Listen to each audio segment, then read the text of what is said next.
ओम गणगणपते नमः। ओम गणगणपते नमः। ओम गणगणपते नमः। ओम नमः शिवाय। शत रुद्र संहिता। शिवजी के सद्योजात, वामदेव, तत्पुरुष, अघोर और ईशान नामक 5 अवतारों का वर्णन। वंदे महानंद मनंत लीलम महेश्वरम सर्वविभुम महांतम गौरीप्रियम कार्तिक विघ्नराज समुद्भवम शंकरम आदिदेवम। जो परमानंद हैं, जिनकी लीलाएं अनंत हैं, जो ईश्वरों के भी ईश्वर, सर्वव्यापक, महान, गौरी के प्रियतम तथा स्वामी कार्तिक और विघ्नराज गणेश को उत्पन्न करने वाले हैं, उन आदिदेव शंकर की मैं वंदना करता हूँ। शौनक जी ने कहा, महाभाग सूत जी, आप तो पुराणकर्ता, व्यास जी के शिष्य तथा ज्ञान और दया की निधि हैं। अतः अब आप शंभु के उन अवतारों का वर्णन कीजिए जिनके द्वारा उन्होंने सत्पुरुषों का कल्याण किया है। सूत जी बोले, शौनक जी, आप तो मननशील व्यक्ति हैं, अतः अब मैं आपसे शिवजी के उन अवतारों का वर्णन करता हूँ। आप अपनी इंद्रियों को वश में करके सद भक्ति पूर्वक मन लगाकर श्रवण कीजिए। मुने, पूर्व काल में सनत कुमार जी ने नंदीश्वर से, जो सत्पुरुषों की गति तथा शिव स्वरूप ही हैं, यही प्रश्न किया था। उस समय नंदीश्वर ने शिवजी का स्मरण करते हुए उन्हें यूं उत्तर दिया था। नंदीश्वर ने कहा, मुने, यूं तो सर्वव्यापी सर्वेश्वर शिव के कल्पांतरों में भी असंख्य अवतार हुए हैं, तथापि इस समय मैं अपनी बुद्धि के अनुसार उनमें से कुछ का वर्णन करता हूँ। 19वां कल्प, जो श्वेत लोहित नाम से विख्यात है, उसमें शिवजी का सद्योजात नामक अवतार हुआ था। वह उनका प्रथम अवतार कहलाता है। उस कल्प में जब ब्रह्मा पर ब्रह्म का ध्यान कर रहे थे, उसी समय एक श्वेत और लोहित वर्ण वाला शिखाधारी कुमार उत्पन्न हुआ। उसे देखकर ब्रह्मा ने मन ही मन विचार किया। जब उन्हें यह ज्ञात हो गया कि यह पुरुष ब्रह्म रूपी परमेश्वर है, तब उन्होंने अंजलि बांधकर उसकी वंदना की। फिर जब भुवनेश्वर ब्रह्मा को पता लग गया कि यह सद्योजात कुमार शिव ही हैं, तब उन्हें महान हर्ष हुआ। वे अपनी सद्बुद्धि से बारंबार उस पर ब्रह्म का चिंतन करने लगे। ब्रह्मा जी ध्यान कर ही रहे थे कि वहाँ श्वेत वर्ण वाले 4 यशस्वी कुमार प्रकट हुए। वे परमोत्कृष्ट, ज्ञान संपन्न तथा पर ब्रह्म के स्वरूप थे। उनके नाम थे सुनंद, नंदन, विश्वनंद और उपनंदन। ये सब के सब महात्मा थे और ब्रह्मा जी के शिष्य हुए। इनसे वह ब्रह्मलोक व्याप्त हो गया। तदंतर सद्योजात रूप से प्रकट हुए परमेश्वर शिव ने परम प्रसन्न होकर ब्रह्मा को ज्ञान तथा सृष्टि रचना की शक्ति प्रदान की। यह सद्योजात नामक पहला अवतार हुआ। तदंतर रक्त नाम से प्रसिद्ध 20वां कल्प आया। उस कल्प में ब्रह्मा जी ने रक्त वर्ण का शरीर धारण किया था। जिस समय ब्रह्मा जी पुत्र की कामना से ध्यान कर रहे थे, उसी समय उनसे एक पुत्र प्रकट हुआ। उसके शरीर पर लाल रंग की माला और लाल ही वस्त्र शोभा पा रहे थे। उसके नेत्र भी लाल थे और वह आभूषण भी लाल रंग का ही धारण किए हुए था। उस महान आत्मबल से संपन्न कुमार को देखकर ब्रह्मा जी ध्यानस्थ हो गए। जब उन्हें ज्ञात हो गया कि ये वामदेव शिव हैं, तब उन्होंने हाथ जोड़कर उस कुमार को प्रणाम किया। तत्पश्चात उनके विरजा, विवाह, विशोक और विश्वभावन नाम के 4 पुत्र उत्पन्न हुए, जो सभी लाल वस्त्र धारण किए हुए थे। तब वामदेव रूपधारी परमेश्वर शंभु ने परम प्रसन्न होकर ब्रह्मा को ज्ञान तथा सृष्टि रचना की शक्ति प्रदान की। यह वामदेव नामक दूसरा अवतार हुआ। इसके बाद 21वां कल्प आया, जो पीतवासा नाम से कहा जाता है। उस कल्प में महाभाग ब्रह्मा पीत वस्त्रधारी हुए। जब वे पुत्र की कामना से ध्यान कर रहे थे, उस समय उनसे एक महातेजस्वी कुमार उत्पन्न हुआ। उस प्रौढ़ कुमार की भुजाएं विशाल थीं और उसके शरीर पर पीतांबर झलमला रहा था। उस ध्यानमग्न बालक को देखकर ब्रह्मा जी ने अपनी बुद्धि के बल से उसे तत्पुरुष शिव समझा। तब उन्होंने ध्यान युक्त चित्त से संपूर्ण लोकों द्वारा नमस्कृत महादेवी शांकरी गायत्री तत्पुरुषाय विद्महे महादेवाय धीमहि का जप करके उन्हें नमस्कार किया। इससे महादेव जी प्रसन्न हो गए तत्पश्चात उनके पार्श्व भाग से पीतवस्त्रधारी दिव्य कुमार प्रकट हुए। वे सबके सब योग मार्ग के प्रवर्तक हुए। यह तत्पुरुष नामक तीसरा अवतार हुआ। तत्पश्चात स्वयंभू ब्रह्मा के उस पीतवर्ण नामक कल्प के बीच जाने पर पुनः दूसरा कल्प प्रवृत्त हुआ। उसका नाम शिव था। जब एकार्णव की दशा में 1 सहस्त्र दिव्य वर्ष व्यतीत हो गए, तब ब्रह्मा जी प्रजाओं की सृष्टि करने की इच्छा से दुखी हो विचार करने लगे। उस समय उन महातेजस्वी ब्रह्मा के समक्ष एक कुमार उत्पन्न हुआ। उस महापराक्रमी बालक के शरीर का रंग काला था। वह अपने तेज से उद्दीप्त हो रहा था तथा काला वस्त्र, काली पगड़ी और काला यज्ञोपवीत धारण किए हुए था। उसका मुकुट भी काला था और स्नान के पश्चात अनुलेपन चंदन भी काले रंग का ही था।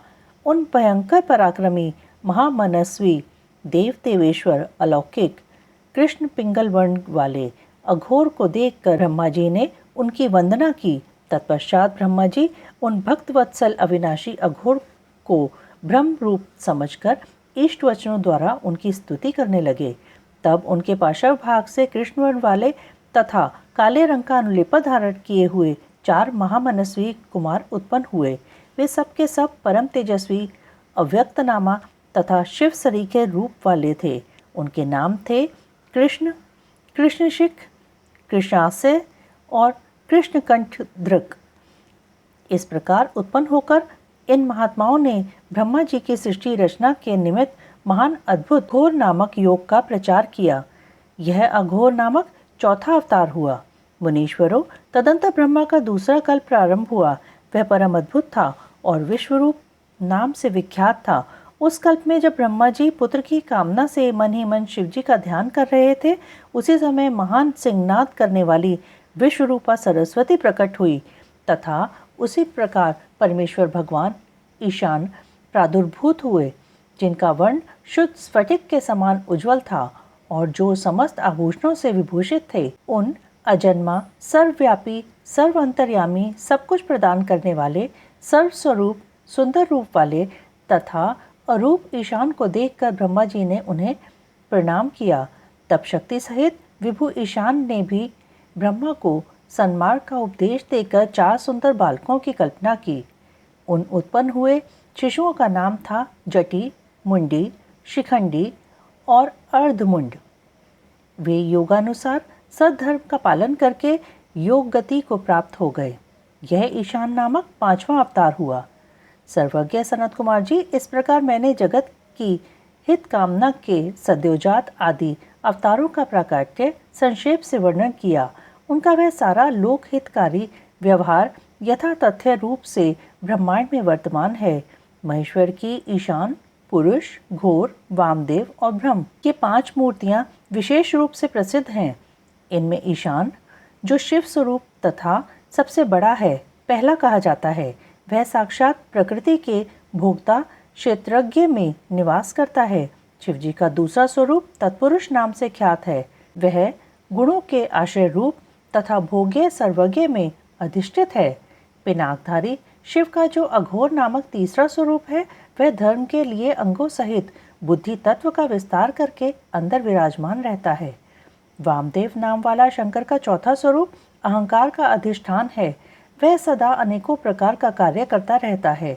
विचारशील बुद्धिमानों का कथन है कि शंकर का ईशान संज्ञक स्वरूप सदा कर्ण, वाणी और सर्वव्यापी आकाश का अधीश्वर है तथा महेश्वर का पुरुष नामक रूप त्वक, पाणी और स्पर्श गुण विशिष्ट वायु का स्वामी है। मनीषीगण अघोर नाम वाले रूप को शरीर, रस, रूप और अग्नि का अधिष्ठान बतलाते हैं। शंकर जी का वामदेव संज्ञक स्वरूप रसना, वायु, रस और जल का स्वामी कहा जाता है। प्राण, उपस्थ, गंध और पृथ्वी का ईश्वर शिवजी का सद्योजात नामक रूप बतलाया जाता है।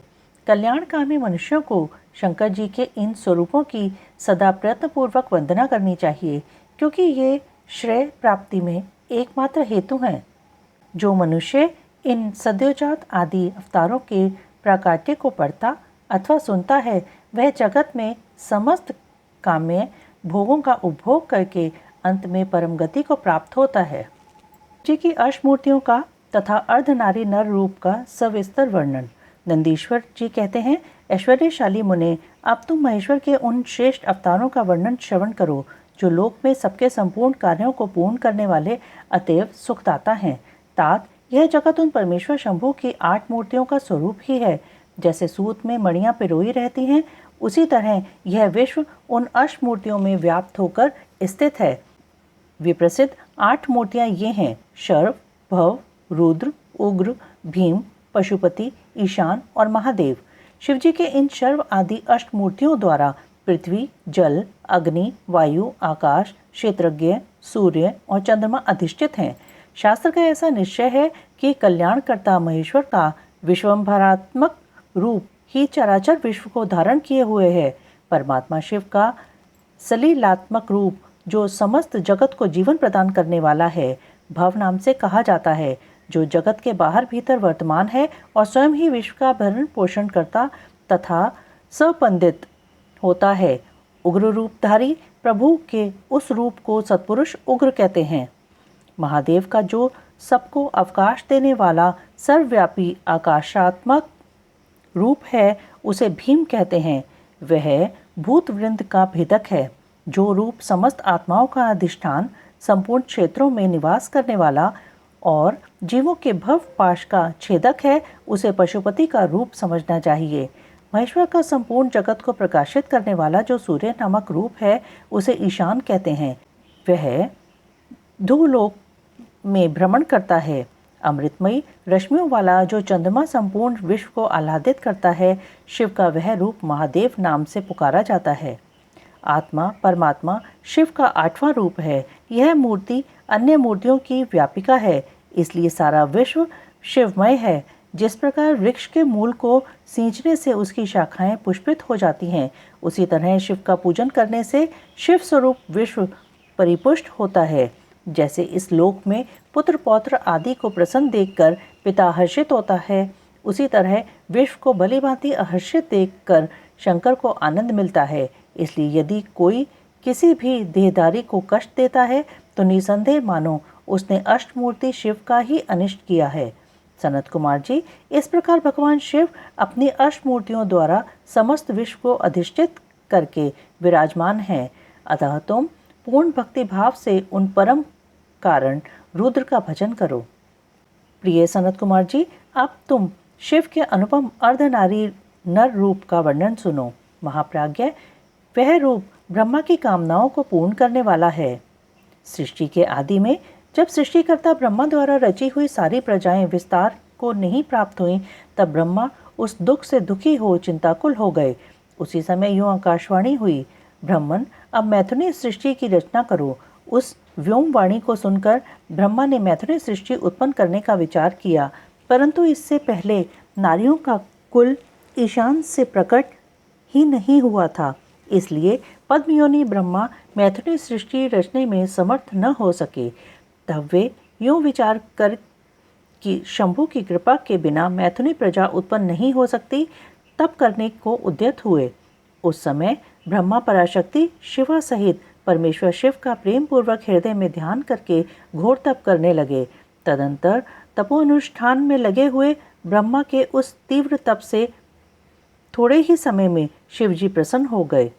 तब वे कष्टहारी शंकर पूर्ण सच्चिदानंद की कामदा मूर्ति में प्रविष्ट होकर अर्धनारी नर के रूप से ब्रह्मा के निकट प्रकट हो गए। उन देवादिदेव शंकर को पराशक्ति शिवा के साथ आया हुआ देख ब्रह्मा ने दंड की भांति भूमि पर लेटकर उन्हें प्रणाम किया और फिर वे हाथ जोड़कर स्तुति करने लगे।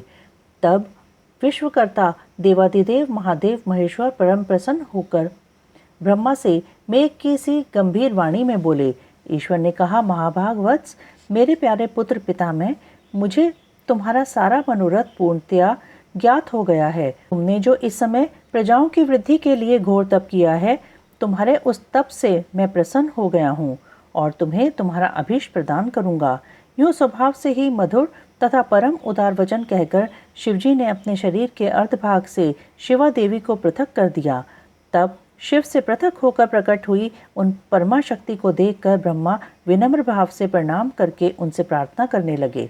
ब्रह्मा ने कहा, शिवे, सृष्टि के प्रारंभ में तुम्हारे पति देवाधिदेव परमात्मा शंभु ने मेरी सृष्टि की थी और मेरे द्वारा सारी प्रजाओं की रचना की थी। शिवे, तब मैंने देवता आदि समस्त प्रजाओं की मानसिक सृष्टि की, परंतु बारंबार रचना करने पर भी उनकी वृद्धि नहीं हो रही है।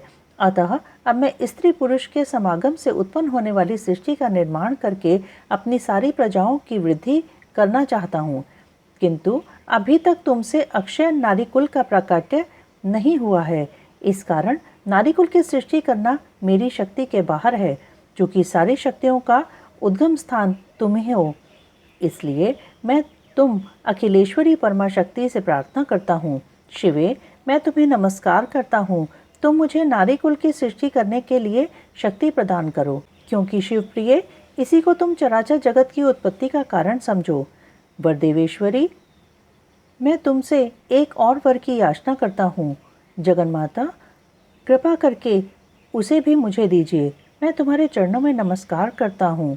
वह वर यह है, सर्वव्यापिनी जगत जननी, तुम चराचर जगत की वृद्धि के लिए अपने एक सर्वसमर्थ रूप से मेरे पुत्र दक्ष की पुत्री हो जाओ। ब्रह्मा द्वारा यूं याचना किए जाने पर परमेश्वरी देवी शिवा ने तथास्तु कह ऐसा ही होगा कहकर वह शक्ति ब्रह्मा को प्रदान कर दी। सुतराम, जगन्मयी शिव शक्ति शिवा देवी ने अपनी बाहों के मध्य भाग से अपने ही समान प्रभाव वाली एक शक्ति की रचना की। उस शक्ति को देखकर देवश्रेष्ठ भगवान शंकर, जो लीलाकारी, कष्टहारी और कृपा के सागर हैं, हंसते हुए जगदम्बिका से बोले। शिवजी ने कहा, देवी परमेष्ठी, ब्रह्मा ने तपस्या द्वारा तुम्हारी आराधना की है, अतः अब तुम उन पर प्रसन्न हो जाओ और उनका सारा मनोरथ पूर्ण करो। तब शिवा देवी ने परमेश्वर शिव की उस आज्ञा को सिर झुकाकर ग्रहण किया और ब्रह्मा के कथनानुसार दक्ष की पुत्री होना स्वीकार कर लिया। उन्हें इस प्रकार शिवा देवी ब्रह्मा को अनुपम शक्ति प्रदान करके शंभु के शरीर में प्रविष्ट हो गईं।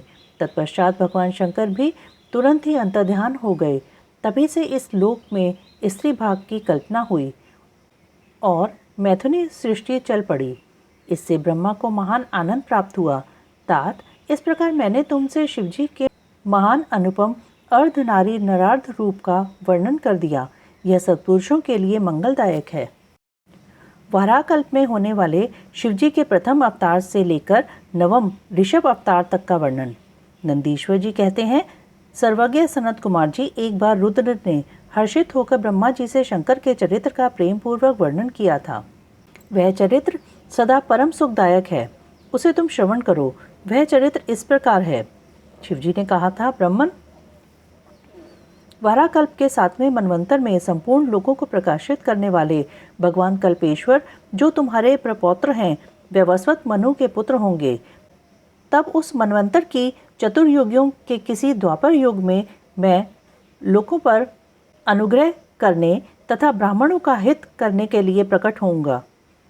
ब्राह्मण, युग प्रवृत्ति के अनुसार उस प्रथम चतुर्युगी के प्रथम द्वापर युग में जब प्रभु स्वयं ही व्यास होंगे, तब मैं उस कलयुग के अंत में ब्राह्मणों के हितार्थ शिवा सहित श्वेत नामक महामुनि होकर प्रकट होऊंगा। उस समय हिमालय के रमणीय शिखर छागल नामक पर्वत श्रेष्ठ पर मेरे शिखाधारी 4 शिष्य उत्पन्न होंगे। उनके नाम होंगे श्वेत, श्वेतशिख, श्वेताश्व और श्वेत लोहित। वे चारों ध्यान योग के आश्रय से मेरे नगर में जाएंगे। वहाँ वे मुझ अविनाशी को तत्वतः जानकर मेरे भक्त हो जाएंगे तथा जन्म, जरा और मृत्यु से रहित होकर परब्रह्म की समाधि में लीन रहेंगे। वत्स पितामह, उस समय मनुष्य ध्यान के अतिरिक्त दान, धर्म आदि कर्म हेतु साधनों द्वारा मेरा दर्शन नहीं पा सकेंगे। दूसरे द्वापर में प्रजापति सत्य व्यास होंगे। उस समय मैं कलयुग में सुतार नाम से उत्पन्न होऊंगा। वहाँ भी मेरे दुदुम्बी, शतरूप, ऋषिक तथा केतुमान नामक 4 वेदवादी द्विज शिष्य होंगे। वे चारों ध्यान योग के बल से मेरे नगर को जाएंगे और मुझ अविनाशी को तत्वतः जानकर मुक्त हो जाएंगे। तीसरे द्वापर में जब भार्गव नामक व्यास होंगे, तब मैं भी नगर के निकट ही दमन नाम से प्रकट होऊंगा। उस समय भी मेरे विशोक, विशेष, विपाप और पापनाशन नामक 4 पुत्र होंगे। चतुरानन, उस अवतार में मैं शिष्यों को साथ ले व्यास की सहायता करूंगा और उस कलयुग में निवृत्ति मार्ग को सुदृढ़ बनाऊंगा। चौथे द्वापर में जब अंगिरा व्यास कहे जाएंगे, उस समय मैं सुहोत्र नाम से अवतार लूँगा। उस समय भी मेरे 4 योग साधक महात्मा पुत्र होंगे। ब्राह्मण, उनके नाम होंगे सुमुख, दुर्मुख, दुर्दम और दुरतिक्रम। उस अवसर पर भी इन शिष्यों के साथ मैं व्यास की सहायता में लगा रहूँगा। 5वें द्वापर में सविता व्यास नाम से कहे जाएंगे। तब मैं कंक नामक महातपस्वी योगी होऊंगा। ब्राह्मण, वहाँ भी मेरे 4 योग साधक महात्मा पुत्र होंगे। उनके नाम बतलाता हूँ, सुनो। सनक, सनातन, प्रभावशाली, सनंदन और सर्वव्यापक, निर्मल तथा अहंकार रहित सनत कुमार। उस समय भी कंक नामधारी मैं सविता नामक व्यास का सहायक बनूंगा और निवृत्ति मार्ग को बढ़ाऊंगा। पुनः 6ठे द्वापर के प्रवृत्त होने पर जब मृत्यु लोक कारक व्यास होंगे और वेदों का विभाजन करेंगे, उस समय भी मैं व्यास की सहायता करने के लिए लोकाक्षी नाम से प्रकट होऊंगा और निवृत्ति पद की उन्नति करूंगा। वहाँ भी मेरे 4 दृढ़वर्ती शिष्य होंगे। उनके नाम होंगे सुदामा, विरजा, संजय तथा विजय। विधे 7वें द्वापर के आरंभ में जब शतक्रतु नामक व्यास होंगे, उस समय भी मैं योग मार्ग में परम निपुण जगीशव्य नाम से प्रकट होऊंगा और काशीपुरी में गुफा के अंदर दिव्य देश में कुशासन पर बैठकर योग को सुदृढ़ बनाऊंगा तथा शतक्रतु नामक व्यास की सहायता और संसार भय से भक्तों का उद्धार करूंगा। उस युग में भी मेरे सारस्वत, योगीश, मेघवा और सुवाहन नामक 4 पुत्र होंगे। 8वें द्वापर के आने पर मुनिवर वशिष्ठ वेदों का विभाजन करने वाले वेदव्यास होंगे। योग वित्तम, उस युग में भी मैं दधिवाहन नाम से अवतार लूँगा और व्यास की सहायता करूँगा। उस समय कपिल, आसुरी, पंचशिक और शाल्वल नाम वाले मेरे 4 योगी पुत्र उत्पन्न होंगे जो मेरे ही समान होंगे। ब्राह्मण, नवीन चतुर्युगी के द्वापर युग में मुनिश्रेष्ठ सारस्वत व्यास नाम से प्रसिद्ध होंगे। उन व्यास के निवृत्ति मार्ग की वृद्धि के लिए ध्यान करने पर मैं ऋषभ नाम से अवतार लूँगा। उस समय पराशर, गर्ग, भार्गव तथा गिरीश नाम के 4 महायोगी मेरे शिष्य होंगे। प्रजापति, उनके सहयोग से मैं योग मार्ग को सुदृढ़ बनाऊंगा। सन्मुने, इस प्रकार मैं व्यास का सहायक बनूंगा। ब्राह्मण, उसी रूप से मैं बहुत से दुखी भक्तों पर दया करके उनका भव सागर से उद्धार करूंगा। मेरा वह ऋषभ नामक अवतार योग मार्ग का प्रवर्तक सारस्वत व्यास के मन को संतोष देने वाला और नाना प्रकार से रक्षा करने वाला होगा। उस अवतार में मैं भद्रायु नामक राजकुमार को, जो विष दोष से मर जाने के कारण पिता द्वारा त्याग दिया जाएगा, जीवन प्रदान करूंगा। तदंतर उस राजपुत्र की आयु के 16वें वर्ष में ऋषभ ऋषि, जो मेरे ही अंश हैं, उसके घर पधारेंगे। प्रजापति, उस राजकुमार द्वारा पूजित होने पर वे सद्रूपधारी कृपालु मुनि उसे राजधर्म का उपदेश करेंगे। तत्पश्चात वे दीन वत्सल मुनि हर्षित चित्त से उसे दिव्य कवच, शंख और संपूर्ण शत्रुओं का विनाश करने वाला एक चमकीला खड्ग प्रदान करेंगे। फिर कृपा पूर्वक उसके शरीर पर भस्म लगाकर उसे 12,000 हाथियों का बल भी देंगे। यों माता सहित भद्रायु को भली भांति आश्वासन देकर तथा उन दोनों द्वारा पूजित हो प्रभावशाली ऋषभ मुनि स्वेच्छानुसार चले जाएंगे। ब्राह्मण, तब राजर्षि भद्रायु भी रिपुगणों को जीतकर कीर्ति मालिनी के साथ विवाह करके धर्मपूर्वक राज्य करेगा। मुने, मुझ शंकर का वह ऋषभ नामक नवा अवतार ऐसा प्रभाव वाला होगा, वह सत्पुरुषों की गति तथा दीनों के लिए बंधु सा हितकारी होगा। मैंने उसका वर्णन तुम्हें सुना दिया। यह ऋषभ चरित्र परम पावन, महान तथा स्वर्ग, यश और आयु को देने वाला है। अतः इसे प्रयत्नपूर्वक सुनना चाहिए। शिवजी द्वारा 10वें से लेकर 28वें योगेश्वतारों का वर्णन। शिवजी कहते हैं, ब्राह्मण 10वें द्वापर में त्रिधामा नाम के मुनि व्यास होंगे। वे हिमालय के रमणीय शिखर पर्वतोत्तम भृगुतुंग पर निवास करेंगे। वहाँ भी मेरे ऋतु विदित 4 पुत्र होंगे। उनके नाम होंगे भृंग, बलबंधु, नरामित्र और तपोधन केतुश्रृंग। 11वें द्वापर में जब त्रिवृत नामक व्यास होंगे, तब मैं कलयुग में गंगा द्वार में तप नाम से प्रकट होऊंगा। वहाँ भी मेरे लंबोदर, लंबाक्ष, केशलंब और प्रलंबक नामक 4 दृढ़व्रती पुत्र होंगे। 12वीं चतुर्युगी के द्वापर युग में शततेजा नाम के वेद व्यास होंगे। उस समय मैं द्वापर के समाप्त होने पर कलयुग में हेम कंचुक में जाकर अत्रि नाम से अवतार लूँगा और व्यास की सहायता के लिए निवृत्ति मार्ग को प्रतिष्ठित करूँगा। महामुने, वहाँ भी मेरे सर्वज्ञ, समबुद्धि, साध्य और शर्व नामक 4 उत्तम योगी पुत्र होंगे। 13वें द्वापर युग में जब धर्म स्वरूप नारायण व्यास होंगे, तब मैं पर्वत श्रेष्ठ गंधमादन पर वाल्खिल्याश्रम में महामुनि बलि नाम से उत्पन्न होऊंगा। वहाँ भी मेरे सुधामा, काश्यप, वशिष्ठ और विरजा नामक 4 सुंदर पुत्र होंगे। 14वीं चतुर्युगी के द्वापर युग में जब रक्ष नामक व्यास होंगे, उस समय मैं अंगिरा के वंश में गौतम नाम से उत्पन्न होऊंगा। उस कलयुग में भी अत्रि, वशद, श्रवण और शनविष्कट मेरे पुत्र होंगे। 15वें द्वापर में जब त्रयरुणी व्यास होंगे, उस समय मैं हिमालय के पृष्ठभाग में स्थित वेदशीर्ष नामक पर्वत पर सरस्वती के उत्तर तट का आश्रय ले वेदशिरा नाम से अवतार ग्रहण करूंगा। उस समय महापराक्रमी वेदशिर ही मेरा अस्त्र होगा। वहाँ भी मेरे 4 दृढ़ पराक्रमी पुत्र होंगे। उनके नाम होंगे कुणी, कुणी बाहु, कुशरीर और कुनेत्रक। 16वें द्वापर युग में जब व्यास का नाम देव होगा, तब मैं योग प्रदान करने के लिए परम पुण्यमय गोकर्ण वन में गोकर्ण नाम से प्रकट होऊंगा। वहाँ भी मेरे काश्यप, उष्णा, च्यवन और बृहस्पति नामक 4 पुत्र होंगे।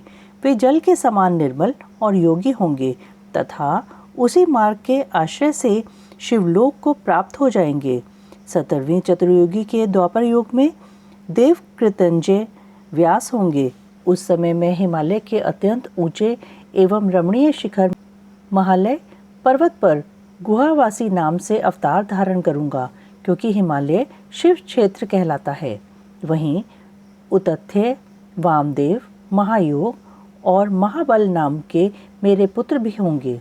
18वीं चतुर्युगी के द्वापर युग में जब ऋतंजय व्यास होंगे, तब मैं हिमालय के उस सुंदर शिखर पर, जिसका नाम शिखंडी पर्वत है और जहाँ महान पुण्यमय सिद्ध क्षेत्र तथा सिद्धों द्वारा सेवित शिखंडी वन भी है, शिखंडी नाम से उत्पन्न होऊंगा। वहाँ भी वाचाश्रवा, रुचिक, श्यावास्य और यतीश्वर नामक ये मेरे 4 तपस्वी पुत्र होंगे। 19वें द्वापर में महामुनि भरद्वाज व्यास होंगे। उस समय भी मैं हिमालय के शिखर पर माली नाम से उत्पन्न होऊंगा और मेरे सिर पर लंबी लंबी जटाएं होंगी।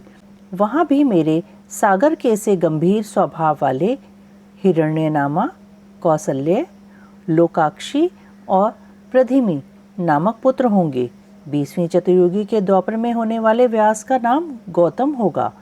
तब मैं भी हिमवान के पृष्ठभाग में स्थित पर्वतश्रेष्ठ अट्ठास पर, जो सदा देवता, मनुष्य, यक्षेंद्र, सिद्ध और चारणों द्वारा अधिष्ठित रहता है, अट्ठास नाम से अवतार धारण करूंगा। उस युग के मनुष्य अट्ठास के प्रेमी होंगे। उस समय भी मेरे उत्तम योग संपन्न 4 पुत्र होंगे। उनके नाम होंगे सुमंत, वरवरी, विद्वान, कबंध और कुणिकंधर। 21वें द्वापर युग में जब वाचा श्रवा नाम के व्यास होंगे, तब मैं दारुक नाम से प्रकट होऊंगा। इसलिए उस शुभ स्थान का नाम दारुवन पड़ जाएगा। वहाँ भी मेरे प्लक्ष, दार्या, भायणी, केतुमान तथा गौतम नाम के 4 परम योगी पुत्र उत्पन्न होंगे। 22वें चतुर्युगी के द्वापर में जब सुषमायण नामक व्यास होंगे, तब मैं भी वाराणसीपुरी में लांगली भीम नामक महामुनि के रूप में अवतरित होऊंगा। उस कलयुग में इंद्र सहित समस्त देवता मुझ हलायुधधारी शिव का दर्शन करेंगे। उस अवतार में भी मेरे भल्लवी, मधु, पिंग और श्वेत केतु नामक 4 परम धार्मिक पुत्र होंगे। 23वें चतुर्युगी में जब तृणबिंदु मुनि व्यास होंगे, तब मैं सुंदर कालिंचगिरी पर श्वेत नाम से प्रकट होऊंगा। वहाँ भी मेरे उशिक, बृहदश्व, देवल और कवि नाम से प्रसिद्ध 4 तपस्वी पुत्र होंगे। 24वीं चतुर्युगी में जब ऐश्वर्यशाली यक्ष व्यास होंगे, तब उस युग में मैं नैमिष क्षेत्र में शूली नामक महायोगी होकर उत्पन्न होऊंगा। उस युग में भी मेरे 4 तपस्वी शिष्य होंगे। उनके नाम होंगे शालिहोत्र, अग्निवेश, युवनाश्व और शरदवसु। 25वें द्वापर में जब व्यास शक्ति नाम से प्रसिद्ध होंगे, तब मैं भी प्रभावशाली एवं दंडधारी महायोगी के रूप में प्रकट होऊंगा। मेरा नाम मुंडीश्वर होगा। उस अवतार में भी छगल, कुंडकर्ण, कुंभांड और प्रवाहक मेरे तपस्वी शिष्य होंगे। 26वें द्वापर में जब व्यास का नाम पराशर होगा, तब मैं भद्रवट नामक नगर में सहिष्णु नाम से अवतार लूँगा। उस समय भी उलूक, विद्युत, शंबूक और आश्वलायन नाम वाले 4 तपस्वी शिष्य होंगे। 27वें द्वापर में जब जातुकर्ण्य व्यास होंगे, तब मैं भी प्रभास तीर्थ में सोम शर्मा नाम से प्रकट होऊंगा। वहाँ भी अक्षपाद, कुमार, उलूक और वत्स नाम से प्रसिद्ध मेरे 4 तपस्वी शिष्य होंगे। 28वें द्वापर में जब भगवान श्रीहरि पराशर के पुत्र रूप में द्वैपायन नामक व्यास होंगे, तब पुरुषोत्तम श्री कृष्ण अपने छठे अंश से वसुदेव के श्रेष्ठ पुत्र के रूप में उत्पन्न होकर वासुदेव कहलाएंगे।